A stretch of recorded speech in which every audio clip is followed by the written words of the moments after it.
प्यार करता हूँ, दिल से प्यार करता हूँ कि तू ही रहेलू हमार दिलावा के अंदर। यहाँ हाथ रखिए, देखिए यहाँ से आवाज आएगा डिम्पल डिम्पल। यहाँ से बहुत लोगों का आवाज आ रहा है, ये झूठे हैं सब ना। एगो हमारे घरे मेहरारू भी ओकरा के छोड़ के स्टेज पे अभी आप ही की आ रही है, जैसे स्टेज से नीचे उतरेंगे वो मेहरारू के हो जाए ना हम कि राजा पहिले नियन नहीं मानेला, आय अपना मेहर के गैर लेखा जानेला। आ कमी भइल ये बोलाम तहरा प्यार में, आ चीज ये कहूँ सिनार के नया नेला। कि सिलावट पर चूड़िया फोरेलुए जा। ये गाना भी होल्ड करके ये गा देते हैं। अरे कि सिलावट पर चूड़िया फोरेलुए जान, कि अपना राजा जी के दिलवा काहे तोड़लुए जान। लेकिन भैया मैं माइनर में आ जाएगा, अभी गाना हमार भाड़ा मत बीच बीच में। कि तू ही रहेलू हमार दिलावा के अंदर, तहारा लगा हराबा प्यार इस समंदर। कि हम हई सोना तू हऊ हमर चांदी, हम हई सोना तू हऊ हमर चांदी। तो कान खोली सुना आई लव यू फलानी, तो कान खोली सुना आई लव यू फलानी। हम तो राजा तू हऊ हमार रानी, हम तो राजा तू हऊ हमार रानी। तो कान खोली सुना आई लव यू फलानी।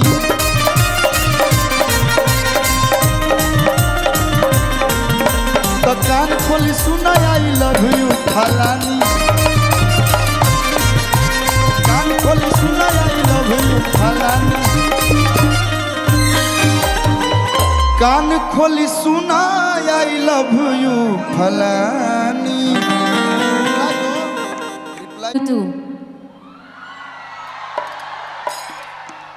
हम भी बिहार और उत्तर प्रदेश दोनों मिक्स है, हम जब तक मनवा नहीं लेते तब तक हम गाते रहते हैं। तो हम भी उत्तर प्रदेश वाले किसी का पीछा जब पकड़ते हैं तो छोड़ते नहीं इतनी आसानी से। एक गीत हम जब आ रहे थे तो एक भाई कले सा कि भैया वो गीत जरूर गाइएगा, शायद आप सभी लोग का वो फेवरेट है, वो मेरे बचपन का गीत है, लेकिन वो आज भी ऐसा लगता है कि अभी काले रिलीज भइल बा। सब धन लेला दिला तुरा जनिया, नहीं नहीं करबू त बिगड़ी मिजाज। देखिए उत्तर प्रदेश पुलिस के सामने तो कोई रंगबाज नहीं है, खास करके यूपी पुलिस का वैसे ही दबदबा है पूरे उत्तर प्रदेश में, पूरे विश्व में, पूरे हिंदुस्तान में। बात तो सही है, उत्तर प्रदेश का दबदबा हर एक कोने कोने में है। लेकिन ये गाना है तो गाना के हिसाब से हम लोग कभी पुलिस बनते हैं, कभी गुंडा बनते हैं। वो गाने में स्टेज से नीचे हम बहुत सारी बन जाएंगे, लेकिन यहाँ पे थोड़ा बहुत गुंडा वाला रोल कर लेते हैं।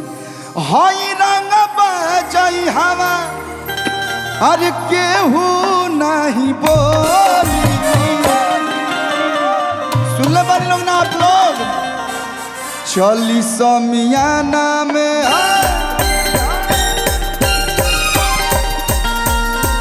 चली समियाना में आज तोहरे चलते गोली, चली समियाना में आज तोहरे चलते गोली। सब धन लेला दिल तुरा जनिया, नहीं नहीं करबू त बिगड़ी जाए। हई रंग बाजई हवा, हई रंग बाजई हवा केहू नहीं बोल। कोई बोलता ही रे, चली आजमगढ़ में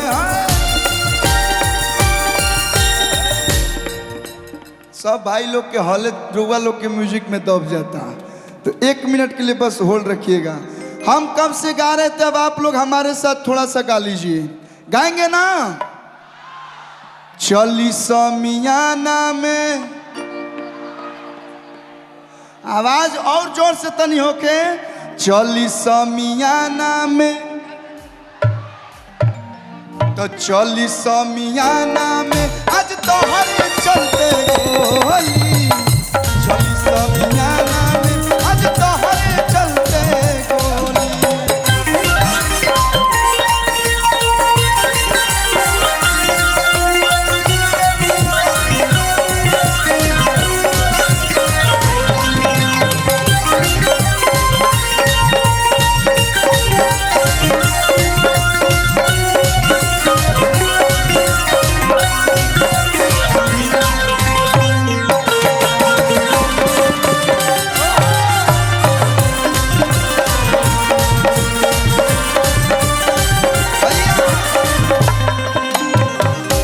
कि तोहर पतली कमर, तोहर तिरछी नजर, दिल कैले बचोरी हो, कारी कजरा के धार लागे जान मार, तो बड़ू रूप के कटोरी हो।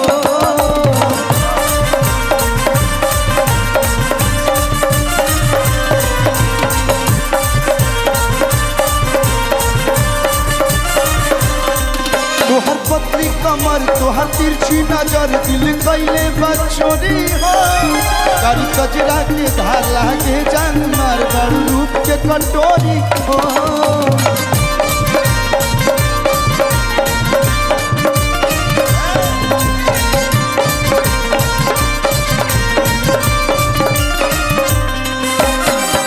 मोटरी जवानी के जो, मोटरी जवानी के जो दोसर के हुको। आप कब से खड़ी हैं? हम देंगे जवाब, आप पहले बोल लीजिए। कब से खड़ी हैं? थोड़ा बहुत झूम भी नहीं रही है, डांस नहीं कर रही है, अच्छा लग रहा है भैया? आप ही लोग बताइए, अच्छा लग रहा है? जब तक वो लोग नहीं झूमेंगे तब तक मैं भी नहीं झूमूंगी। हम तो इसलिए नहीं झुमा रहे हैं कि वो लोग बैठे हैं तो हमको बहुत अच्छा लग रहा है। हम मानिए खड़ा करा दिए, झूम झाम लिए, आजकल चेयर वेयर तोड़ देता है ये लोग। अब भोरे फोन करते हैं कि भैया खड़ा करा के झुमा तो दिया, मैं कुर्सी तोड़ दिया लें, भोरे न्यूजो यूज बन जाता है। इसीलिए हमको एगो आदेश मिला है कि शांति से कार्यक्रम करके शांति से जाना है। तो हाँ, इसीलिए हम ज़्यादा उकसा नहीं रहे हैं, नहीं तो